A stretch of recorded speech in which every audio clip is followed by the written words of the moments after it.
Ramogi Ochieng osekalo kanyo dakika 20 tok saa achiel mar okinyi akaw thuolo makende mar rwakini machiegni e twak marwa mokwongo e chenro mar Opiny Okinyi ma kawuono kamodwa twak otudore kod Lwenj le gi dhano. Kalore ni wang'eyo ni mano duola ma ochung' ne rito le mag bungu e pacho kae chieng' wuok tich mano ma jumani ne gisidho ayanga chenro ma gibiro bedo ka gitiyo godo kuom thuolo mar higni 5 mabiro mano kochakore higa mar 2024 nyaka higa mar 2028 mar neno kaka inyalo med rit le mag bungu e kuonde rito le mag bungu duto mayudore pacho kae kaachiel kod yore mopogore opogore minyalo ti godo e tieko kata e kedo gi rakruok mosebedo kwaneno e kind le mag bungu kod dhano e kor gwenge mopogore opogore pacho ka gino maseche moko miyo nyaka inego moko kuom le mag bungu to gino ken gino makare ahinya kalore ni le mag bungu onego bed ni irito e yo makare. Mane momiyo Okinyi ma kawuono Ramogi Ochieng antiere kae kod Jalup Dairekta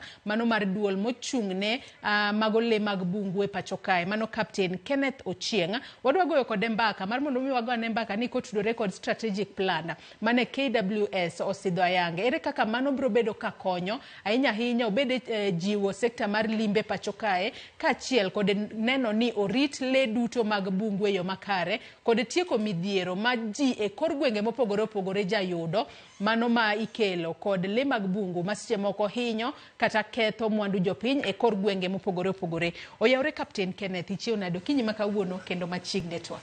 Oyawre ahinya chieo maber erokamano ahinya mar luonga mondo abi awuo gi jopiny e wach mar miseyingori godo miwacho mar human wildlife conflict lweny mantiere kind le gi oganda. Erokamano. Machiegni twak Okinyi ma kawuono. Ramogi Ochieng in bende akaw thuolo makende mar rwaki e twak marwa kinyalo chwalonwa ote penjo paro moramora kokalo namba mar ote machuok 236600 mbui marwa mar Facebook kaka pile ibiro yudo wa achiel kachiel Ramogi TV X @Ramogi TV. Kan bende inyalo tudri koda e Facebook page mara ibiro yuda Joyce Oduor mbui mara mar X ibiro yuda @JoyceOduor_. Kwachako twak marwa yanga Captain Kenneth Okinyi ma kawuono wang'eni chieng' wuok tich mano mar jumani jatend migawo mochung'ne wechego mag limbe Rebecca Miano ne nitiere kinde mane usidho ayanga mano strategic plan mubedo kutiyo godo e kind higa mar 2024 nyaka higa mar 2028 wang'eni en mar thuolo mar higni 5 man mondo mi kwachako ilenwa ni strategic plan makamano en marang'o kata obiro bedo kokonyo nade e rito le mag bungu e pacho kae.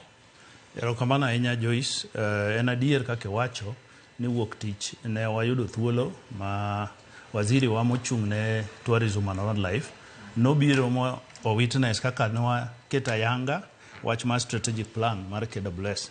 Strategic plan ni no walonche mondo konywa higni 5 mabiro mondo miwa roadmap kaka wabiro tiyo go oganda kaka wanyalo make sure ni kaka watiyo go oganda kech mandate mar sheria omiyowa mondo wachung' ne le e Kenya msima le mantiere parks le mantiere sanctuary le duto te mantiere e piny mar Kenya. Sheria mar Wildlife Act 2013 omiyo KWS thuolo gi teko mondo gine ma gichung' ne le duto te mantiere e piny. Koro no launch strategic plan no chieng' wuok tich gi waziri wa mondo wayud proper roadmap manyalo guide koro KWS from higani nyaka higni 5 mabiro wabiro bedo nade kaka wamanejo wach mar le nikech wach mar le nitiere parks le nitiere puothe ji le nitiere kuonde moko e piny kate.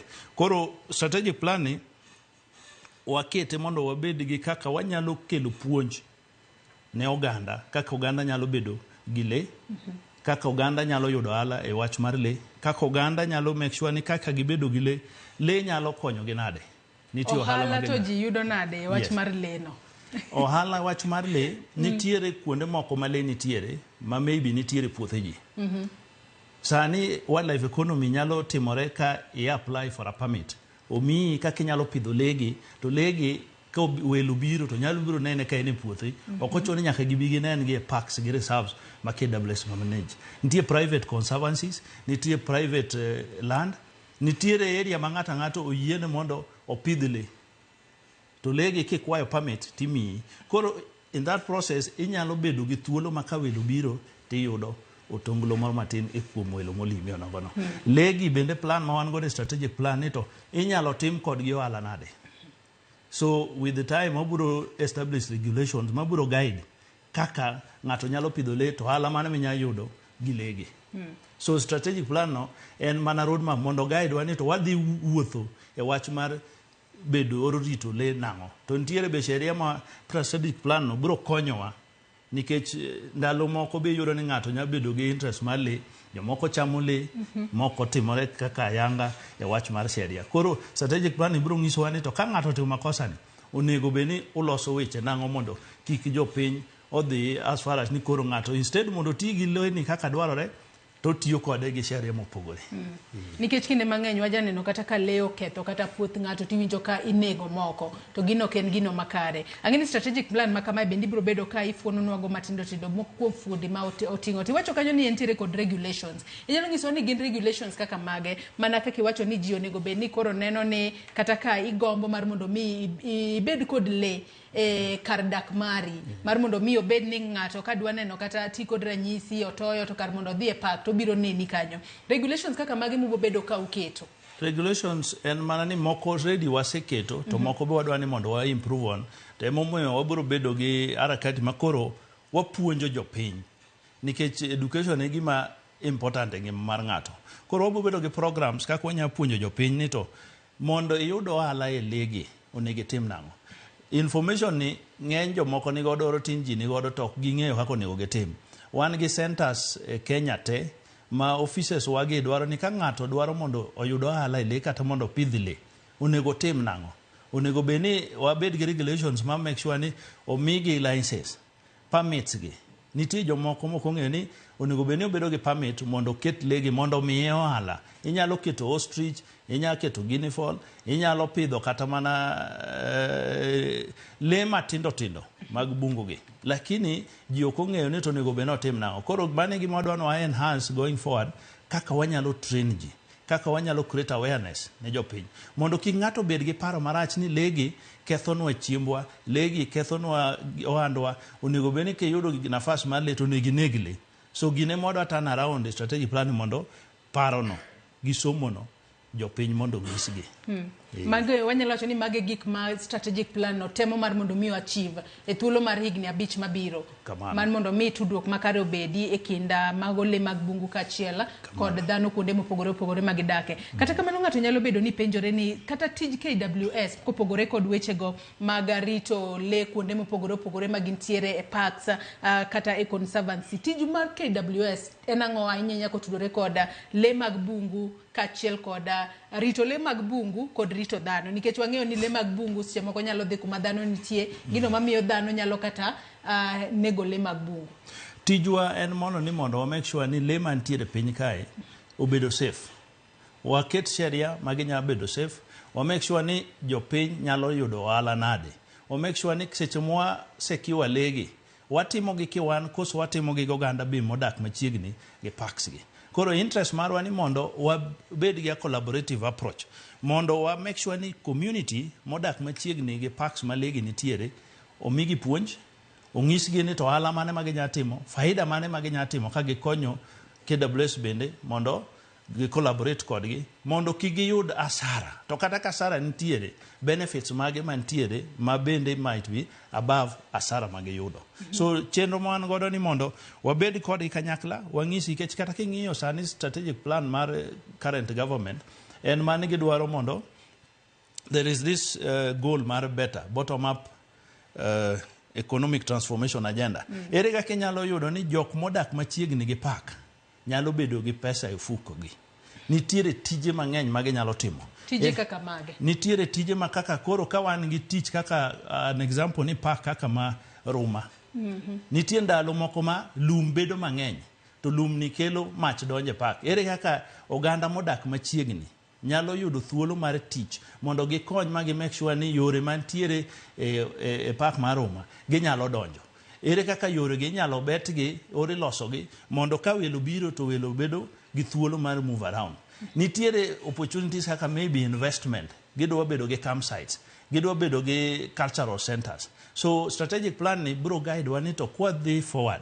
Ere kaka wa incorporate communities modak machiegni e parks gi mondo gimbe giyud opportunity mondo by the end of the day ng'ato nyalo yudo tonglo moro ofuko ne mondo paro marach mar nego le kata paro marach mar wang'o ipak mondo pako wang' kik bed ne ng'ato.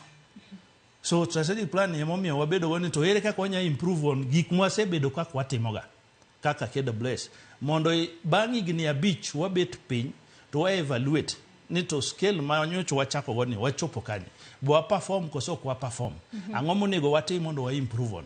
So mane target ma wan godo out of strategic plan ma nyocho launch on Monday. To my strategic plan mokwongo ma launch kaka KWS kose ne nitiere moro ma usebedo ka utiyo godo to kapo ni nitiere moro ma usebedo ka utiyo godo ere kaka usebedo ka otiyo makare mar mondo mi dhano bende ong'e ni ginyalo benefit ahinya nyako wuok kuom le mag bungu. Ma ok strategic plan ma wasebedo kwa tiyo godo. Wasebedo gi series of strategic plan nyaka KWS no bedo established wasebedo gi series of strategic plan.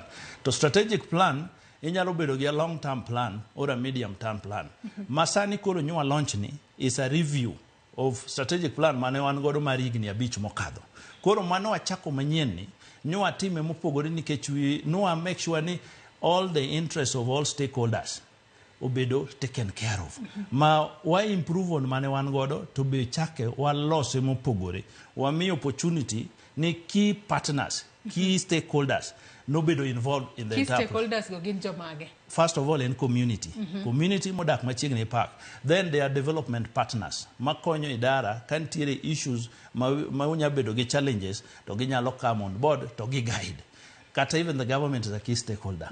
Koro gimanyoch watimo ni wamiore target mondo wang'i ni to sani wada wuotho mane mopogore kaka nyoch wuotho chon mondo bang' higni 5 wadogi drawing board ni to be watimo ne jopiny kaka nyoche gidwaro bo wa make sure ni jopiny modak machiegni ipak benefit ka nyoche wan gi issues mag human wildlife conflict ang'o mwatimo mopogore waketo ideas mage manyien wa improve on maybe tools of work mane mwakelo kech ka koro sani mwachako ni KWS nyoche nigi shida mar staff numbers mane nyalo address issues ma wan godo. Sani we now have an opportunity no recruit askari. These askari ka gitieko training margi by the end of the year koro obedo go opportunity mwanyalo deploy gi e areas ma wan gi challenges ma staff strength ni piny and many more kata ka issues mag maybe equipment ere kaka wanya improve on our coverage across Kenya. There will be issues mag kaka geche sani KWS nyo oyudo geche karibu 100 wado improve on technology kech ngima masani or the digital. So digital it means nyaka koro sani reach out to the digital world. Koro the service botemo wase roll out watch mar computers so that can tiere watch information mara ma japiny ni godo. Japiny maybe mwando ne okethore on ng'ato ingi le kata gimoro otimore to through this digital platform ginyalo reach out to the office. To mano bende makela e penjo machielo captain nikech oyudo ni nitiere jogo ma atikata kod ranyisi nitiere jogo modak e alwora mar nam lolo e gwengo mag Lwenj kalore ni Lwenj bende ma joneno ma thoth nitiere yudo ni jogo modak kata katiyo kod ranyisi county ma Kisumu county ma Homa Bay kata county ma Siaya nitiere rakruok kata lweny e kind le gi dhano mwasebedo kwa neno yudo kata ni rao oketho puoth ng'at moro nitiere nyang bende kinde mang'eny janego kata ji kendo wasebedo kwa neno masiche mathoth ahinya e kinde mokalo chien tiyudo ka ji go mbaka giwacho ni nyang kata rao makama osebedo ka hinyo wa kuom thuolo malach wasebedo kwa ngiso jo KWS no bio konywa to jo KWS okosebedo ka biro midhieche makama giere ka kibobed kitieko ahinya nyagi sani makoro ntiere kod chenro manyien nikech oyudo ni nyang makamano kawuono nego ng'ato KWS obiro to KWS kinde mang'eny wacho ni wabiro wang'iye oonge nyalo bedo ni asewinjo ngero moro ni wacho ni nyalo bedo ni ng'ato pidho nyang no kanyo mane momiyo kwa biro to wano kwa nene kwa sedhi eka koro attack ng'ato. Erokamano Joyce, penjo en penjo maber kabisa. Gimomiyo wa roll out strategic plan manyien ni nikech issues ma ji osebedo ka wacho kata higni 5 mokadho gi strategic plan machon cha ema ne koro nwang'iyo iye mwakone ya maybe approach manyo watiyo godo ni emomiyo jopiny ne nyalo bedo ni ok mor gi tim mano watimo. To approach number 1 mano wakawo ni ya seche moko jo watin mok nya chopo kama shido mako japiny. Report ong'isi to by the time idwa chopo tiyudo ka jok moko be ni itero odhi o report e wach moro machielo. Koro gima struggle mo ayudo manyocho omiwa approval ni wakaw oganda mondo ndik tich. Oganda gi kotieko magi bedo askari. Ok wabi bedo gi challenge ni to kadipo ni japiny ogoni simo kata yudo wach moro. Ok ibi wacho ni ng'ama dino chopo wach ni kilomita mabor. Buro bedo machiegni e stations ma wan godo, to stations ma wan godo biro expand post. Mano number 1. Number 2, wadwa ni mondo wa improve communication network mara gi jopiny. To wadhi improve nang'o? Communication network wadhi establish posts, iluongo ni outpost, or why engage multi-agency nikech piny kae ng'ama chiegni oganda en chief kata assistant chief. Through government structures, barasas magidhigo, wadhi make sure ni contacts marwa ochiw, information mondo reach wa quickest time ma possible. Nikech seche moko ng'ato ng'isi ni ng'eni ya, ni rao no biro nyoro gotieno. Wach ni biro ni gokinyi. To ka wach no nyalo chopo ni, wadhi improve cycle time mar jo watu kaka nyalo respond. Ka wach ni biro ni sani, onge tiene mondi waste time. Mano is an approach mo biro tiyo godo. But proactive approach mo wadwa tiyo godo, no wadwa create more awareness, educational progress, so that ng'ato ng'eyo. Ni ka there are any signs and symbol ni maybe sign ni le moko nitie kamoro manyalo cause damage. Information onego bi kapok cause damage. Mondo jowo respond piyo piyo ogeng' mondo kik ng'ato negi gi le kata madharo timre. Mane mo wa review our strategic plan mo make sure ni that component obed factor in. Mondo a lot of awareness through the government, national government, administrative authority structures ground. Why engage chiefs? Why engage assistant chief? Mondo why enhance awareness creation. So we are revamping educational program marwa. Mondo at least we can reach out to schools. We can reach out to low school going children. We can reach out to a bigger community. Manyalo through chief barasas. Mondo ji obed well informed. Ni kikiriti nyaka asara bed kuomi. Ni maybe rao nego ng'ato, rao inyo ng'ato, rao ketho chiemb ng'ato. To kopogore kod rao ma inyo ji nikech wang'e ni kinde mang'eny rao ema nyalo wuok e pi kacha to dhi e mier kuma ji odak. Wantiere kod nyang' ma kinde mang'eny ng'ato dhi kata tuomo pi mano e aora kacha tiyudo ni nyang' onege gi kanyo. Mago to ikonyo nang'o? Mano inyalo kony kamae. Kwariwore goganda kech gima strategic plan manyien wacho ni wadhi embrace multi-agency approach. Wadwa work with partners. Wadwa collaborate gi organizations mantiere gweng'. Wadwa timo kamae.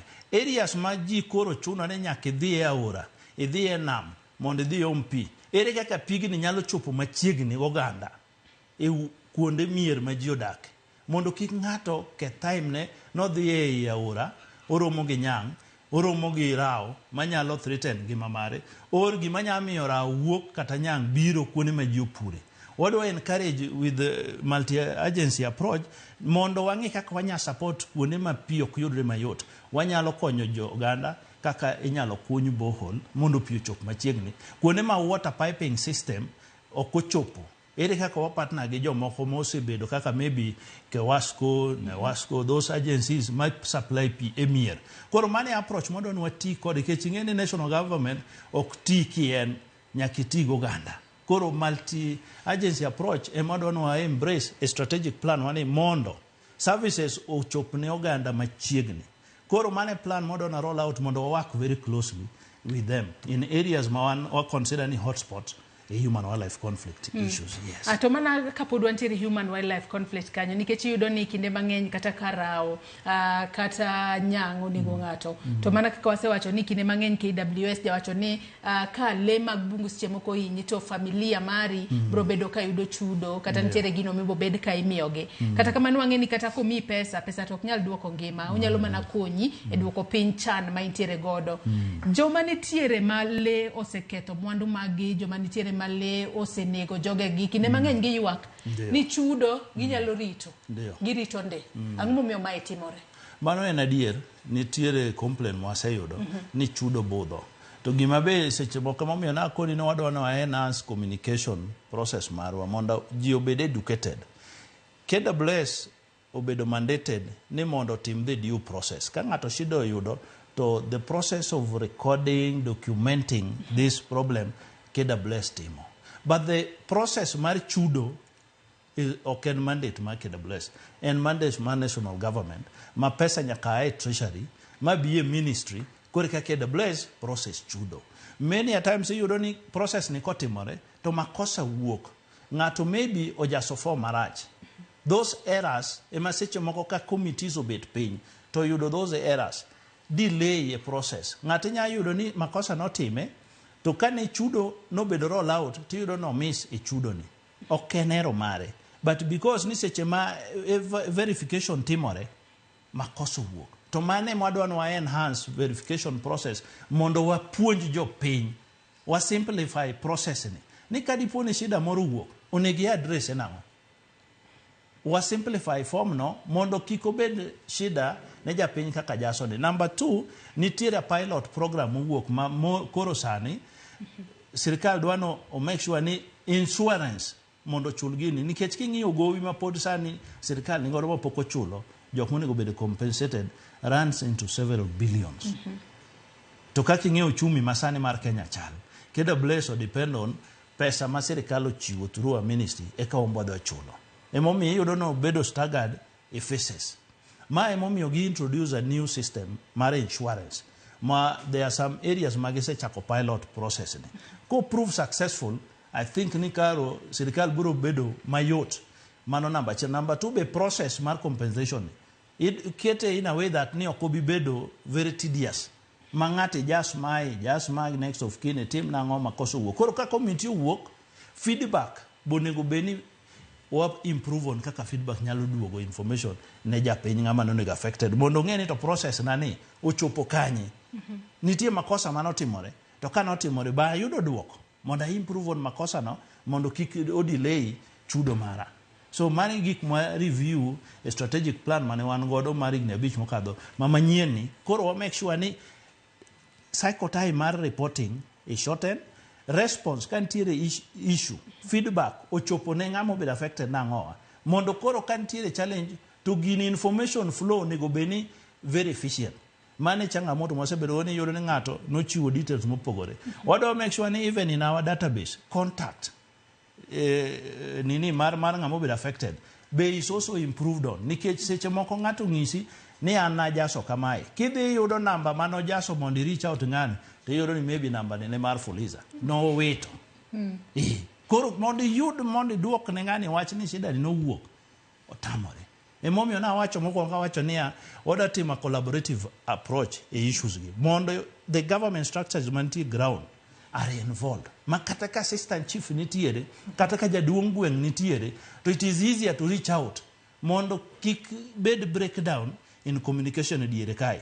Mondo wa improve on efficiency mar engagement mar process mar compensation. Wacho kanyo ni seche moko ka ng'ato dhi tugo pi to nyanga omonje e aora kuma ne ntiere kata lek kuma ne ntiere, to mano nyalo geng'o mar mondo mi uneni ji te obedo kod pi machiegni kod udi magi mar mondo mi kik gidhi kuonde ma itung'e pi maboyo. Kata kamano wang'e ni rawo to wuoke pi biro kuma dhano nitiere. Ere ka kutemo mar mondo mi uduok piny cases makamago, nikech wang'e ni rawo to ken dhano minyalo loso go ting'se ni mier makama keke dhi pod obro bedo kowuok odhi. To koro jogo be pod odak kanyo, seche moko mano en dala ng'ato, mano en gweng' ng'ato ma onge kuma onyalo ringo dhiye.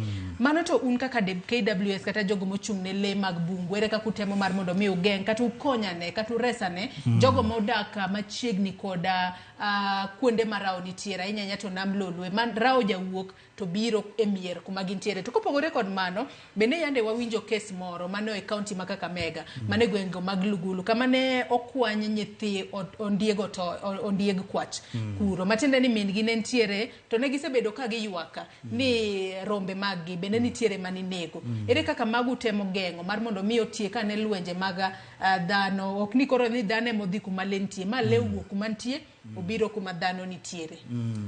King'iyo history maber Joyce, kuonde mi le kelo yuarok gi dhano, iyudo ni dhano ema nodhi kuro dak kuondego. Le no bedo kata ka dhano pok obedo. To nikech koro wadak wamedore, space bedo matin. Gima daher mar wacho niya, space kaka bedo matin, wadwa ni mondo wapuonjre saidi, especially jok modak machiegni e dho nam. Ere kaka inyalo dak e puothi maonge ni puothi wewa e pap mokichielo ma lee ok nya donjo mondo ocham chiemo or chiembi mipidho kanyo. Program wan go strategic planning en wada timo a lot of extension program. Those awareness, education, mondo wa partner gi other agencies mondo wa improve a lifestyle mar ji. Kipuonjo ng'ato ni puothi ok onego bed ni puro tiwe nono to in e dho nam. Puodho ni onego chiel. So government biro nade mondo konyi kaka inyalo chielo puothi ni mondo chiembi miketo kae kik bed affected. Aya, number 2. Ka ng'ato bedo informed, to obviously ng'ato will make a proper judgment. Ng'amo ko bedo informed nigi challenge. Wuotho chabla yoro ni maybe ng'ato wuotho samarach kuonde mong'eyo ni mage yore mag lege. To ki informe maber ong'eyo ni sa fulani le ng'eny gi wuotho gotieno. So ere kaka wanyalo minimize wuotho gotieno e areas mong'eyo ni magi kuonde malegi luwo kaka roots magi. Mane momiyo wadwa ni watim that serious education program. Mondo ng'ato ka grow nyathi sikul through our educational department. Ipuonjo gigi bedo part of their curriculum. Mondo ng'e wach mar dak gi le. Ok ni ostuki atoni maybe an nawinjo ni janyuolna nolal gi le. It is traumatizing. To mane watemo make sure ni in this strategic plan kwa roll out to ji are fully informed. Number 3, wach mar nini ondiek no yudi e area mar Kakamega. Ma nyithinde no yudi. It is true ni gima kamano kotimore. Nyithindo ok nya bedo maonge janyuolne. Ondiege gi nyaka beni ne ntiere kama gidake, den margi modake, mogro, mobedo gi population maduong'. Emomiyo na chako mokwongo niya. What do I engage all the structures mar sirikal on the ground? We want to enhance it. Mondo such information obed chon. Kwa ng'eyo ni ondiek ni odake mier kamoro. Wan gi strategies kaka wanyalo relocate. Wagole watere kama it's ideal maonge kama ji odake. Inyalo tere sanctuary or inyalo relocate itere park mabor gi kama oganda odake. To mai gima nya timore mana ka ntiere engagement, improved engagement gi communication. Momiyo wadwa ensure that need structures, leadership, jaduong' gweng', oganda mantie kuondego, information wayudo chon mondo wa respond kik asaro bed ne jopiny. Atunya kasani wang'eyo ni strategic plan muntiere god wacho ni oting'o gik mathoth ahinya mageno ni koket gi time yo makare to bro bedo ka konyo maber ahinya ahinya to e wechego mag tieko kata lwenje mantiere kind le kachiel kod dhano. Kata kamano wang'e ni gimoro ka iloso to wang'e ni kinde mang'eny kuonde mag rito le mag bungu nego bed ni konyowa mar mondo mi wan kaka piny Kenya wabede kod yuto moro mar mondo mi kata joma wuok e pinje maoko nyalo biro mar mondo mi one le mag bungu. Un kaka KWS ere kaka mano bro bedo ka konyo e seche moko broaden kata widen economy mar piny Kenya ahinya nyako tudore kod kaka usebedo ka urito le e kuonde rito le mopogore opogore. Mi wacho no en adiera nikech king'eyo wildlife economy en gima inyalo wach ni en important to economy mar sirikal mar Kenya. Gima wada time strategic plan mwapango mondo watime higni 5 mabiro ni wadwa ni make sure ni kuonde ma le odake obedo improved ni le secure mondo wamigi opportunity mondo be gimedre. Ok wada bedo gi nafas moro ma after maybe 5 years climate change iwacho ni drought affect wa famine and all the rest le population odok chien nikech nini ma wan godo sani en safar tourism to gi the beach emo uso. So ere kaka wanyalo make sure ni safari tourism or wildlife tourism wa improve on. Gimo wang'iyo ni to wadwaro bedo gi mpango mane manyalo make sure ni le population margi e park o increase and gin secure mondo kik bende ka gimedore kik gikwe ma asara ne jopiny. Wado bedo gi program kaka wanya improve gi kuonde ma challenges nitiere ka gin e community ere kaka wanya duoko gi e park mondo park obed safe secure. Ka ochuno ni nyaka wachiel kuonde moko mane plan mwan godo ni waburo chielo kuonde moko manyalo minimize conflict mar le gi oganda. Mane kwano mwan godo moko. Mar ariyo ng'ata mabiro limi koko nya yudo proper access mabiro kari to beda challenge. Parks waduto te wa work towards mondo wa improve access. Yore mag park ere kaka wanyalo loso gi wa improve on makata ka ng'ato biro tok ni onyagore sana kuwuothe yie kuro maseche moko geche magibiro go breakdown. Wadon wakete in a way neka ng'ato biro to spend very little time e yore go, but you spend a lot of time kineno le yie kucho. The number bro bedo improve. So what do you improve on infrastructure marwa e parks mawan go de Kenya kai? Creating access, better access. Makata ng'ato biro, our roads are very motorable. Or kaka maybe biro tikwamo and whatever, you waste a lot of your time e gachi. Mano number reyo. Number dek, what do you want to make sure any parks bikuwa manage? One again one manage park on behalf of the Kenyan community. Erika kwa nyalo entice community moda ke park mondo gin bende gi appreciate their heritage, national heritage. Kech ng'eny oganda winja to gidhi. Erika ka community wa ma Kenya ok no chuno ni nyaka wayud welo ma oko. Ben wa encourage gi mondo gilim parks wagi. Makata ki paro malongo chieng Saturday no wamiyo jo Kenya te nafas mondo gilim parks waduto te, and the turnout was very impressive. Karibu ganda 83,000 no biro mo limo parks duto te gi reserves of mantie Kenya mono moko chulo making'iyo fees marwa maidonjo go de park almost over 24 million Kenya shillings mano chiu nono. Ki translate free entigo into cost as per park fees. Mano nwa amua mondo at least gi appreciate mondo ging'e ni ya park ni margi. Koro ng'ato nyalo plan nikech jomoko winja park ni to pok odhi. Mano is another thing mondo watimo. Ing'e ni awareness mana wacho cha en important sana nikech ere kaka ng'ato nyalo ng'eyo ni le ma wan go de piny ni be nyalo miye ohala. Mondo by the end of the day okay live on stipends. To manaka penji, manok bi kelo kuo mag le mag bungu nikech ng'ato koseng'eyo ni le nyalo miyo ohala, nyalo bedo koda siso moro mar mondo miyo dhie kata park moro, oyud le moro bi okan mondo embedo yud yore mar yuto.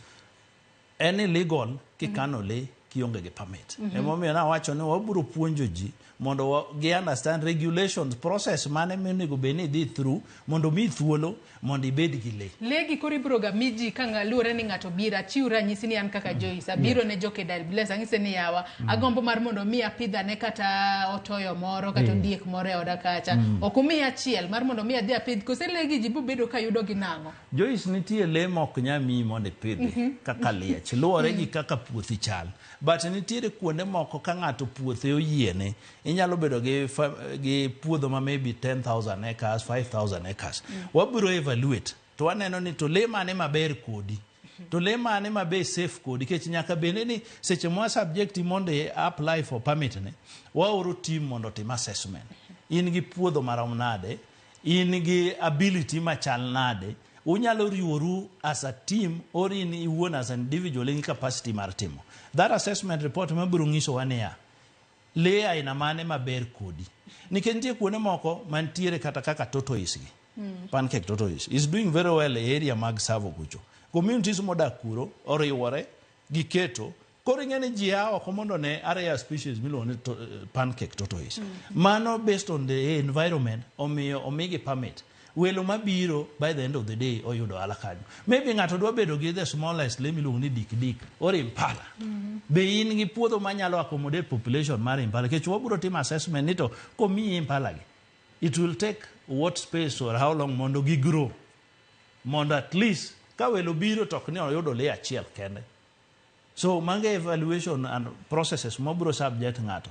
But it is an opportunity going forward. Ng'ato ok bi paro ni adhi anegle aus ringo korka yudo ala. Apana.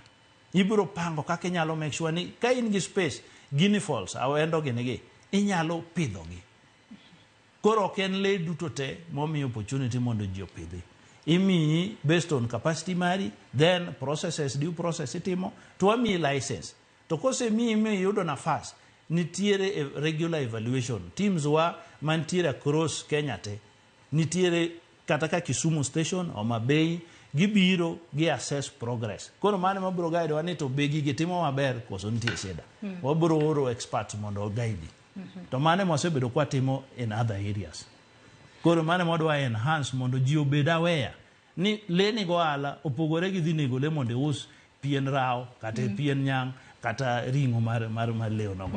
Ote benano ka jonno magwa chwalo no mathoth ahinya wabo bedo kwa somogi moko kuom gibo bedo ka iduoko achiel kachiel okinyi makawuono kapok wadhi e yueyo marwa mokwongo anno kwa dong mana gi dakika 5 kende to wadhi e yueyo mokwongo captain nyaka sani wang'eni un kaka KWS wang'eni nitiere ga le moko akia ka bende wantiere kodgi e piny Kenya kae ma kinde mang'eny iwacho ni gin le ma bang' thuolo moko koko ritgi e yo makare to ginyalo bedo extinct matiende ni generations mabiro ok nyal neno le makamago ang'o mutimo mar mondo mi uritgi e yo makare mondo kik gibeda koda midhiero moramora kata kik githo to pod gimed nyuolore mondo kata generations mabiro future generation bende ong'ega ni le ni nitiere to pod entie ok no winjo inja mbaka ni an wantiere ka kod le makama e Kenya ka to sani koro onge.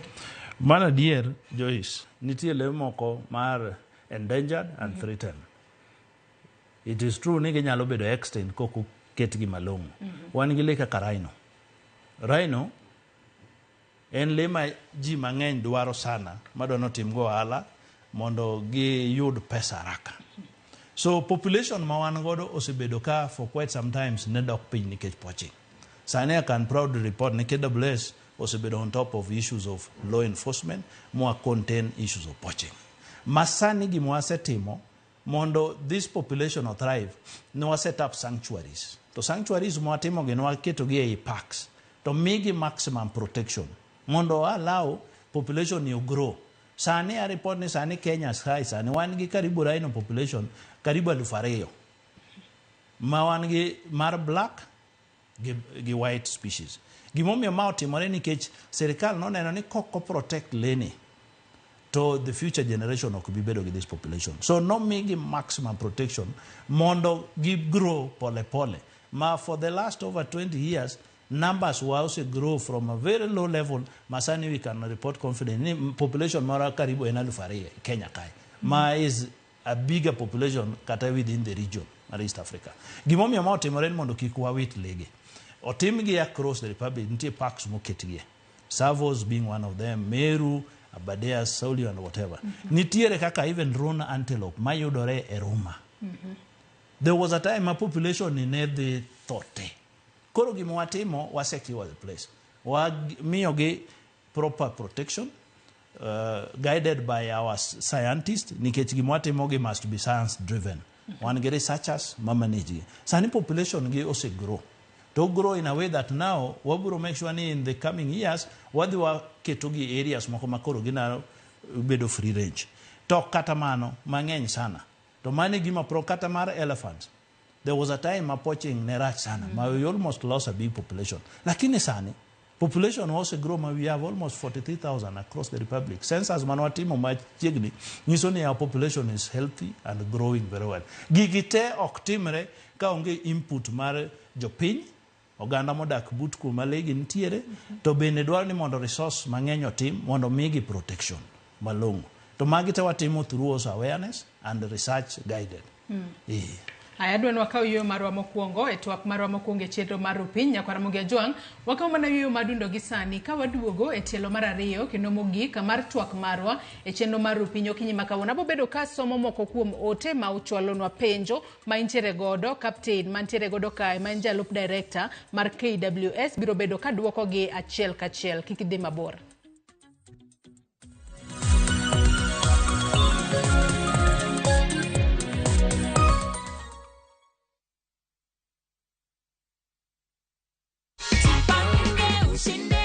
Ulikuwa una expect ukiambiwa ati umeshinda 50 Gs? Sikukuwa na hiyo imani nikapata. Sasa nilikuwa nafikiria tu yani wacha nijaribu. Check ni yako hii, alafu tunakuaga pia na goodie bag. Hii tunaitanga the Jipange goodie bag. Nasalamia watu wa Keumbu, wacheze na Mungu atawasaidia washinde kama mimi. Kama wewe, si ndio?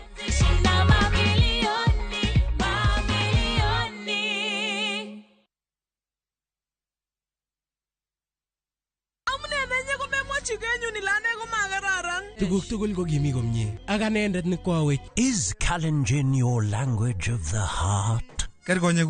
Then we have a sweet surprise for you. Wow, Sobetab Tai, a story of two hearts bound by undeniable love. A story full of secrets and lies that unfold into unbearable pain. Mama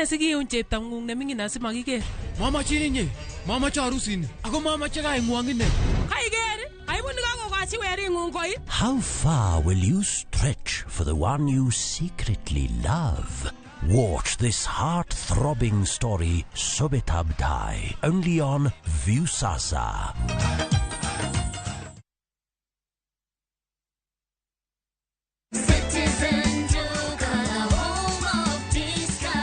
Unajua saa hii unaweza pata shopping ya kungarisha nyumba mwezi mzima na only 1,371 shillings. Citizen Duka, the home of discounts, inakuletea this week's Mama Safi package na inatoka Quickmart. Bidco cream bar soap 1 kg, 233 down to 165. Sunlight powder detergent yellow 1 kg, 360 down to 279. The Bar Herbal toothpaste charcoal 140 grams, 400 down to 289. Quick Choice premium tissue 10 pack, 500 down to 399. Dettol soap original 175 grams, 300 down to 199. Packing bag 40 shillings. Ukinunua hii package ukitumia Citizen Duka utalipa 1,371, meaning utasave 472 shillings. Piga *487*5# na ulipe saizi ka stock bado iko. Ukishalipa utapata confirmation message. This means that you can go to Citizen Duka counter ya any Quickmart supermarket yenye iko karibu na wewe and you get to collect your product.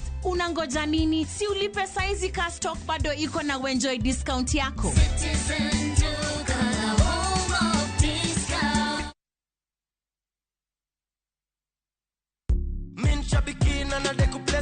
My name's Godfrey Mwirigi Minyori. I come from Meru. I'm a fan of the Aviator game. I learned about it on Citizen TV when I saw somebody that had won the game. I got interested in it and started participating. I've won quite a number of times, but this is the bigger of the wins that I have had. I like the game because it's a game that you can play anytime, anywhere, and it has no bias. And here you can see I'm getting my check for my recent win. Niko na project kadhaa zenye zinaendelea, nitaingia kwa hizo project na tunashukuru kwa Aviator. Aviator Shabiki.com inakupa the biggest multiplier in Kenya. Shinda up to 50,000 times your stake. Yani ukiweka stake ya 100 bob, ndege ipeperuke, unashinda 5 million within seconds. Changamkia Aviator on Shabiki.com. Not for persons under the age of 18. Authorized and regulated by BCLB license number 428.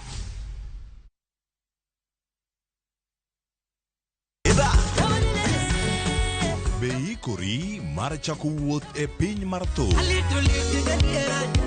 Thumbe mane oloko tieng' mang'eny. Fwenyo sigendni,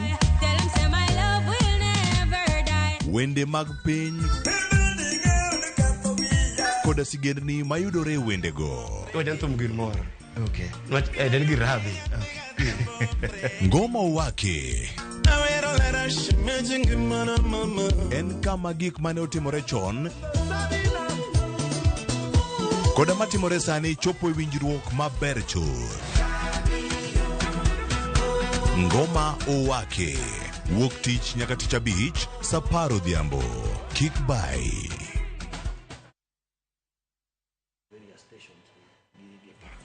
Wadugo.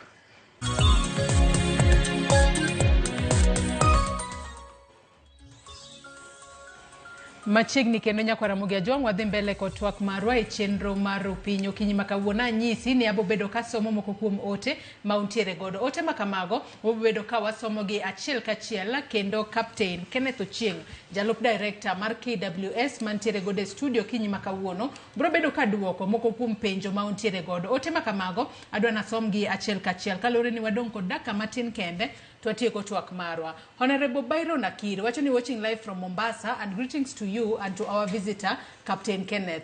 Wacho ni mokwongo, so my question to Captain is this way: how should we interact with these animals when they are around us? Mara Rio.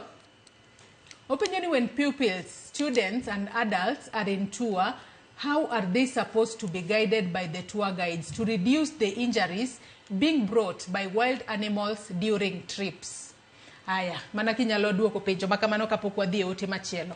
Erokamano Joyce e penjo mopenjno. Gima nawacho mokwongo ni kaka mondo ng'ato interact gi wildlife ka wildlife nitie around kama gintiere, the most important thing ni information or communication is very important. One gi department iluongo ni education and awareness department. To department ni emo reach out to school going children, communities through the chiefs barasas. Mopuonjo ni kadipo ni le moro amora nitiere kari or nitie kata suspicion ni le moro nokadho kae. The first thing monego community member team ni o report. One gi KWS stations across the republic, almost 152 stations to machiegni gi ji. One gi parks mantiere gi national parks gin kamoro amora. Kedak machiegni gi park kata KWS station gima itimo the best thing ni mondo communicate. One gi hotline numbers. Maka information ochopo ni pup, to response will be there immediately. Onge tiende mondo wariti ka le moro nen kantiere i Uganda mo cause damage kor kiluongo ni naneno le moro kamae ohinyo ng'ato or onego ng'ato or cause damage. Gima dakwa Uganda niya, wan gi hotline numbers. Kata officers ma in charge mag stations gi te namba gi iketo ga public, iketo offices. Wa make sure ni name gi ochopo nyaka office chief. Kiyudo information gochne jaduong' gweng'. Mondo information okik budhi, kochopo to immediately I can assure the public ni response marwa will be very efficient. Mano biro miyo waparo mondo wang'e to leni be en le monego bed kae koso leni nyalo golo threat, ka nyalo cause threat to wagole immediately waduoke kama onego bede. To kotamore to kata inyalo tim way moro amora mondo make sure ni kik ji obed threatened. So that information matemo wacho momiyo wa develop new strategy plan mondo we reach out to the big masses. Ji opuonji ni kik ng'ato riti. Ok ochuno obed kata mana ndie kata mana thuol. Ok onego ng'ato dhi oni kata thuol. En le ma inyalo bi kech wan gi handlers mag thuol. Ma make ma duoke e park. Mane gima dakwa Uganda. Mar ariyo e penjo mar kaka onego bed ni joma dongo ka achiel kod nyithindo ka gidhi limo kuonde mopogore opogore kaka tour guide onego bed ni assist gi mar mondo mi oduok piny hinyruok manyalo neno. Hinyruok manyalo neno e parks duto te, parks wa mantie piny kae ng'eny parks gi ok wuoth gi tielo nikech le wuothe. Mana maybe sanctuaries or like Nairobi wan gi mall orphanage, Kisumu wan gi Impala Park inyalo wuothi. To guide, tour guides ma wan godo ga gin trained tour guides. Monego beni ka grupo dhi limo iye kanyo, to kapok idonjo to nego mi proper briefing e gate kapok idonjo. O briefi nikech briefings gi wandiko gi nitie pamphlets mwachiwo, lakini be wan gi tour guides e gate gi monego beni wuoyo gi team mabiro kanyo. Ng'isi ni there are do's and don'ts monego kik itim kata monego itim ka in e park. Most of the times you don't need, out of curiosity, ji dwa notim gima ok onego bed notimre. In idhi e park to neno leni machiegni buti to ng'ato wuok e gari dwa neno bed machiegni. Obviously bro attract leno. Leno can cause a serious damage. Makata can even be fatal. But what advice guides ni ka ng'ato ok sure kako dhi wuoth e park to kong'eyo mondo kik olal kata oyud breakages, it is always important iwuoth gi guide. KWS provide guiding services. Kendo wachiwo ga guides, whether askari or a civilian guide. Luwore kaka idwaro. So these guides will take you through magi puonji midhi e safari no maonge problem mora mora moyudo. Kech nitie areas ma kaka nawacho e park inyalo ni kuonde moko ndara ok ber inyalo kwamo. Ng'ato wuok e gari ni odwani mondo los gari. To kuonde miwuothe go to leto nitiere. Koro magi gik ma make sure ni at the gates ng'isi gik monego itim gi gik moko onego kik itim. Adwa nasoma ne ote machielo kata penjo machielo mabende joneno magwa pod nitiere godo kinyi makawuono. Ote makamago wakaw gi achiel kachiel. Victor Munyiri wacho ni penjnwa jatelo ni to wach KWS Scouts mane konyo gi tich to gibro gitero kanye please. Adeno ka penjoro ji mang'eny ahinya osepenje wach mar KWS Scouts. Sani bende gintiere kose? KWS Scouts ne en program mar sirikal under the stimulus program. To nokele as a way mondo kony jopiny ndalo mane wan through corona period. Nikech ji nok nya dhi tich, ji nok nya timo gimoro amora, to wan bende kata tijewa maoko ne wan gi challenge. Koro government under stimulus program no introduced this program and it was for a short term period.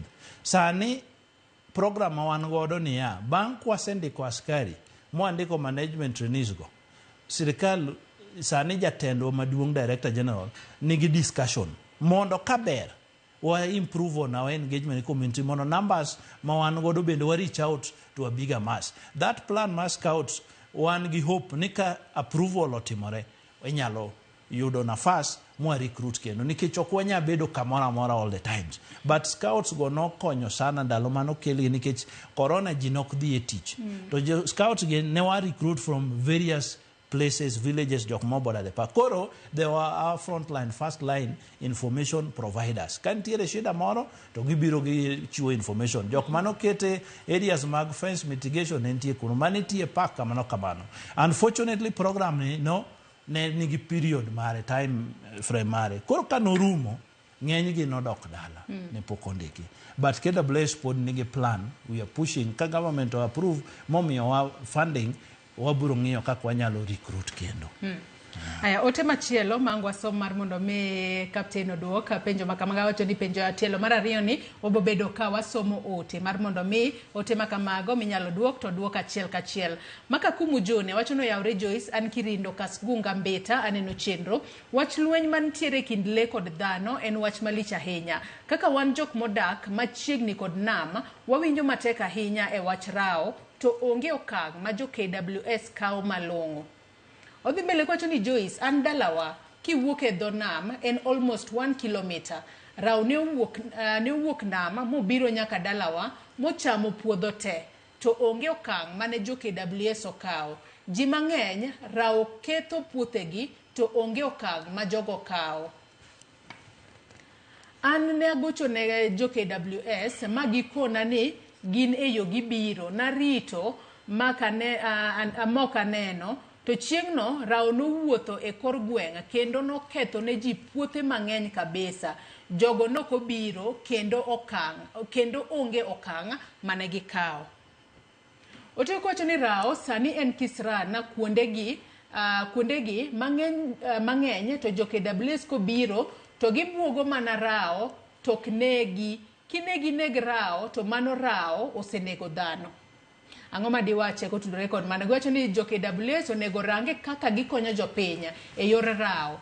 Rao konyo government to konya jopiny. Mano Maka Kumu Junior. Erokamano Joyce, e penjo ma Maka Kumu Junior openjo. En adier ni rao osebedo shida sana e areas mag dho nam. Ma kata kilomita achiel be potin rao nyalo dhi kata mana kilomita 5 kaluwore gi kako wuok e dho nam. To gima temo wacho na adwa goyo mos sana ne Maka Kumu mar wacho ni ripode gi nochiw to KWS okobiro oro kawo time kobiro to gi kaka bende ni ka gibiro to giriembo mana rao. Atimo mos sana gi gima otimore no. Emomiyo strategic plan manywa launch ni wa factor in issues ripode mwasebedo kwa yudo kaka achiel kuom wayudo nogone. Temo adwa ni wa improve on mondo at least wananchi bendo bedgi a different thinking kaka performance mar KWS. Wadwa no bed a high performance organization. To gimwanye dhi timo momiyo issues mobedo resgi wanyalo overcome them. Number 1, sheria mar le ok en mana ni nyaka ineg le kokelo shida mora mora. Emomiyo na wacho ni kadipo ni ng'ato neno adier ni area ni mae le nigi akili moni kamoluono mondo no lu ndalo duto te. Nikech mane moneno ni en safe to gisekiwa mondo chopi.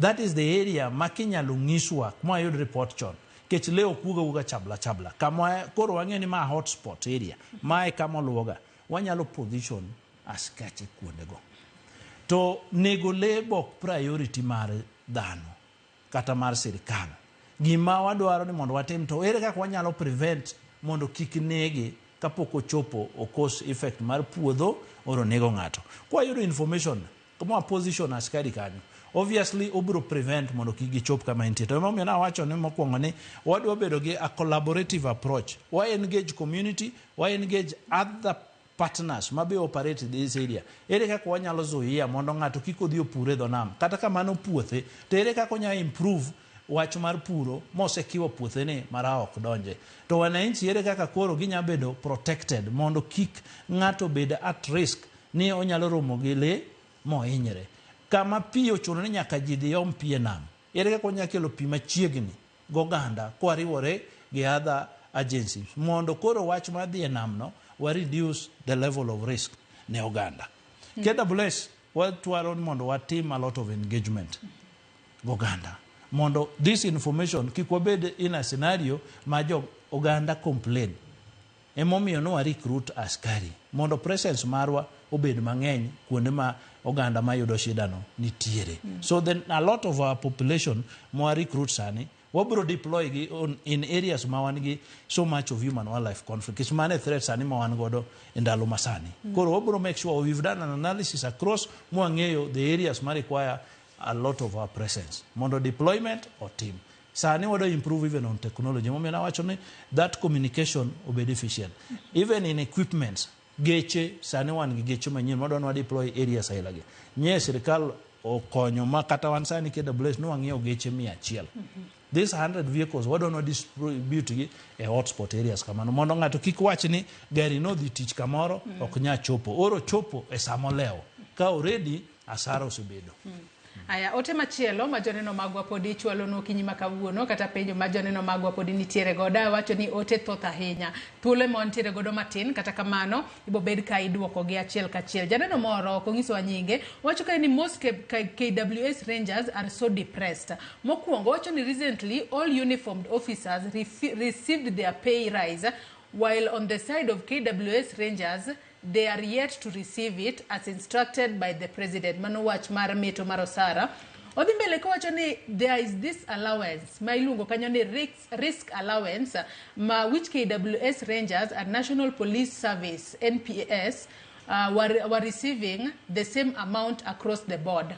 Odhi mbele ko wacho ni but sadly when it was increased to the National Police Service almost 10 years ago, KWS Rangers are yet to receive it despite the complaints about it to the organization. Okay, to kanyo kwan moro ni jo NPS yuda around 5,000 nyaka 9,000 Rangers to podi yude 1,500. Owacho kanyo ni machielo ni stagnation is also a problem. Some are promoted on the basis of who you know or what you have behind the curtain, sometimes in a tribal manner. Ochako penjo kanyo ni after a ranger reaches a maximum salary mano mara 32,000, there is no increase unless he or she is promoted to the next rank, and if they raise the concern about it as rangers, the song that is sung to them by top leadership is about SRC. We are still waiting for the SRC year in, year out, while with them, the top management, they have structured their post in that they can't stay in the same rank for more than 3 years. And the only best thing that the organization has done, and there isn't any complaint in which go medical care, that's the best. All these challenges above could also be in a way contributing to some of the problems faced because there is a lot of stress amongst the rangers. Iwinjo kanyo penjo majaneno marwa penjo chwalo penjo kanyo Meto Marosara mar KWS Rangers wechego magomenda mabalang kata Lwenj ka achiel kod choro ji e ngas mar lemo mamalo. Joyce adawacho ni niya KWS is a uniform and disciplined force. And matters presidential directive is not an issue mwanya discuss kai. We are guided by certain guidelines, rules and regulations. KWS is a parastatal. This issue mar risk allowance ma giwacho ni kata ani chula. To Kenya wacho ni President Nyogolo or ker mar piny nyowacho ni jogo 5,000 to jok machielo go 9,000. Nitiere processes ma must be carried out. Ni to kano chula 5,000 to jomoko gi omedo chula 9,000. Procedure mane manoti godo mondo migi. Ok en a blanket approval ma ng'ata ko wach ni kinyu mi ji 2,000 to be un gi capacity mar chulo pesa no. Nyaka wadhi through the due process mo bed guided by our guidelines mar salaries korika bedo roll out. Yes, no mi 5,000. Ok wanyalo wacho ni nikech ne kero wacho no mi ji 9,000 wan be mondo miwa. KWS internal process demand if the revenue you generate a pesa michake miyowa back to support our operations and even salaries. So, ka wan gi pesa no, the process will demand ni mondo wandik barua for approval. Those engagements are ongoing. Matters promotion, KWS nigi a structure, and this structure are reviewed every now and then. In fact, the current structure was reviewed just a few years ago. Everybody obedo moved and the gaps obedo filled. And they are done competitively through a board, a staff promotional board. Maonge issue morning ngato is done for biasly. Onge gima kamano. Kata wechego mag akweda mag dhoudi. Onge akweda mag dhoudi. KWS nigi process through a human resource system mag give out diversity on ethnic balance. Ing'iyo makata sani ki request for the data. Ibiro mi nito kata even one of the marginalized community in this republic or bedo factored in on matters of promotion. Ngato ka ngato mi opportunity, we have a process, an elaborate process. Ma make sure ni it is factored in. Onge promotion minyalo mi ni maybe jodhot makamai o mi kamai mangeny jodhot makamai. That balance has to be done through the guidelines mar human resource manual. Ma we have those instruments to guide on promotions, to guide on transfers, to guide on even employment. They are there and they are reviewed regularly. Aya adwa nasomo te machielo wadong kod dakika boro kende to atieko twak mar okinyi makawuono agasom gi mama piyo piyo. Captain Kenneth bende biro duoko gi mapiyo piyo mar mondo miki kwawe penjo mar ngata oko. Habat Orenga wacho na winji malera ka an waundo Gemba Woda. Apenjo ni ang'o momiyo ka raw chendo to je KWS obiro ma onego raw no to gikao odhi mbele gikao ringo almost half. To jogweng ma osechandore giweyo negi less than nus. Be en kare mondo gikaw ringo. Ero janno moro complain kanyo. Nikech ang'e ni kinde mang'eny kata ka jopinye monego raw to ilaro ga ring raw no mapiyo piyo kendo ahinya. Gima timore Joyce ni chik mar le okunyisowa mondo oro miyowa thuolo mondo cham raw. Oro cham le moro amora.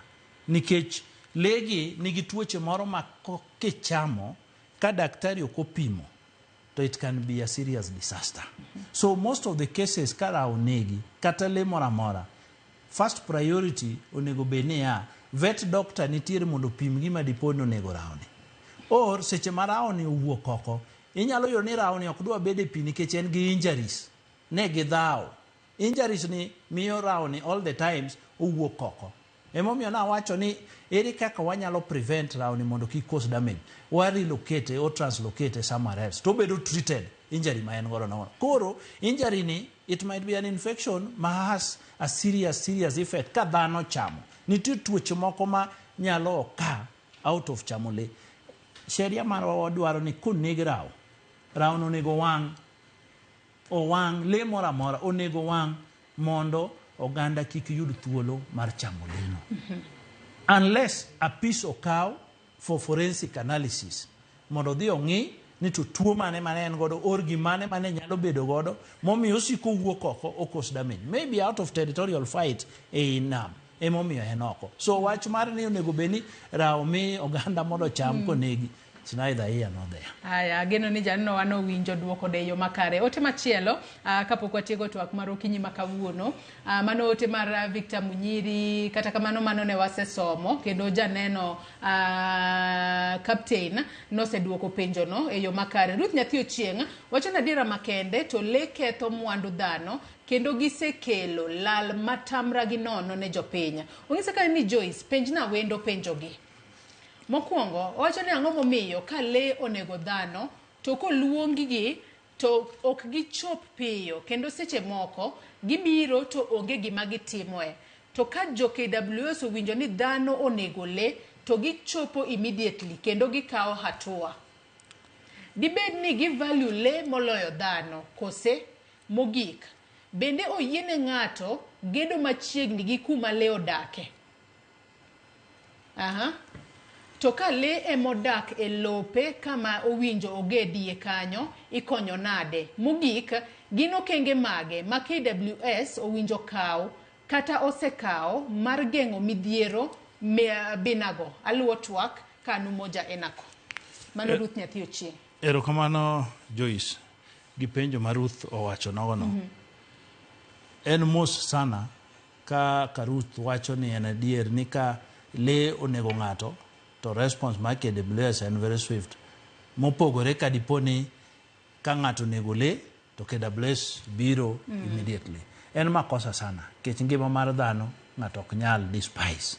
To onge ng'ama demoro ka le onego ng'ato to take time mondo bi.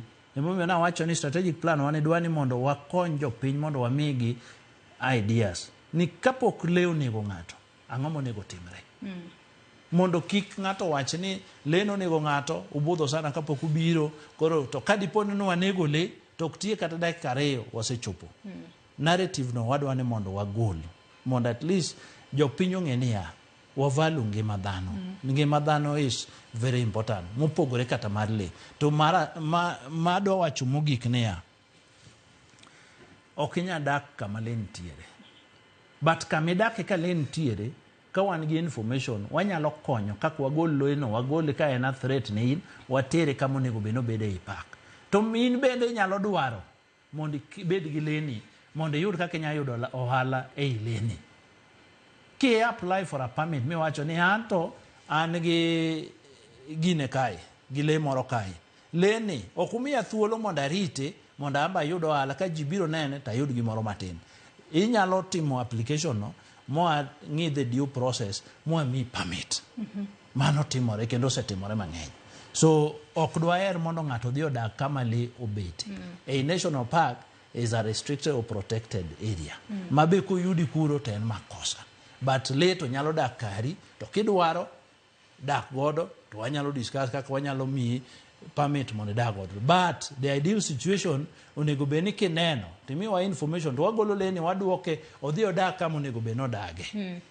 Ka watieko, nitiere janeno amoro ka ng'isa ni Joyce Penyna jatelo, wach ong'er. Ong'er sani bende en chandruok maduong' ahinya. Ong'er sani ng'enya kendo donjo nyaka e udi macham chiemo te. Wan kata kiwuok matin to ong'er nyaka iyud kosepong'o dala. Ere kaka ginyalo biro golo ong'eche gi please. Nikech wantiere kod kumoro Kisumu, ang'e ni Akengle manitiere kaunti ma Kisumu bende jogo ja thoro ywak kotudore kod ong'er makinde mang'eny kopogore kod ketho puothegi moko donjo nyaka e udi adira bacham chiemo. Ong'er tikonyo nang'o mana mapiyo piyo kwatieko. Erokamano Joyce, en adier gima jawinjo no wacho, ong'er en shida, mabe ok en ma shida kata Kisumu, koro en shida kamoro amora. Gisemedore e dak margi, to koro chuno ni kuonde monego bene giyude chiembgi. Effect my climate change otimo makoro gidhi manyo chiemo oko. Emwatemo sana mana wacho no do improve park mondo le obed kuma onego bede, dhano bed kama onego gibede. So there's a lot of things mwatimo ma program elaborate one more come up with kaka wanya retain gi kucho. Why improve on those habitats mondo at least gibed conducive. Kuonde ma are degraded, we are working on kaka ginya regenerate mondo giyuda conducive environment or habitat mondo wari retain gi park ki gidhi kuma oganda nitiere. And a lot more. We are working with the communities. Kech mara mingi legi kine wuogi to nitie shida kamoro. Ka en wach mar pi momiyo giwuogi dhi manyo chiemo gi pi oko. That's what we are working on a parks mondo make sure ni they have available adequate resources chiembgi e yie kuchocho mondo jopiny odag masafe oko. Wach ni mogik captain kotudore koda Lwenj le gi dhano kaachiel koda strategic plan makoro sani wacho ni biro bedo ka konya ahinya e tieko kata kedo gi Lwenj le gi dhano kaachiel kod bero lwasi mag le duto mantiere bungu e pacho kae. Wach mogik madawach ni oganda modak machiegni kama le nitiere wadwaro make sure ni wabed gi a good working relationship. Ing'eni jirani ni ok inyal riembo. Jirani ni kiyudo kama intiere nyaka strike a balance, harmonized balance ma udak together e kwe. Mane gima wadwatemo mondo wa make sure ni oganda modak machiegni watiyo kodgi kanyakla, wa make sure ni gin bende gin part of decision making e areas ma le odake. Mondo benefits manyalo wuok kuom wach mar le ni gin the first phase monego beni yudo benefits. So agenda ma wan godo e strategic plan ni ma ok en cast on stone. Within the next 5 years, en gima bedo reviewed regularly. Maybe after 1 year, kaka no roll out, waburo review. Mondo wane ane to are we doing our best? What is it that we need to improve on? Koro waburo make sure ni wa engage oganda modak machiegni. Mondo kantie kamoro ma wuodho ni ok wuotho malongo, to wabet gi situation manyalo reflect on kaka wase perform mondo wa improve on that. Erokamano ahinya Captain Kenneth Ochieng, mano Jalup Dairekta mar KWS kuom kawo thuolo mar okinyi ma kawuono mar mondo mi bi watwa kod nyakwara Ramogi Ajwang tudore koda Lwenj le gi dhano. Nyakwara Ramogi Ajwang in bende agoni erokamano ahinya kuom bedo kodwa nyaka gi sani mochope giko mar twak marwa mokwongo e chenro mar opiny okinyi ma kawuono. To mana kaka iwinjo kaka Captain owacho, kapo ni nitiere kod puodho moro maduong' to ifil ni nyalo rito le kanyo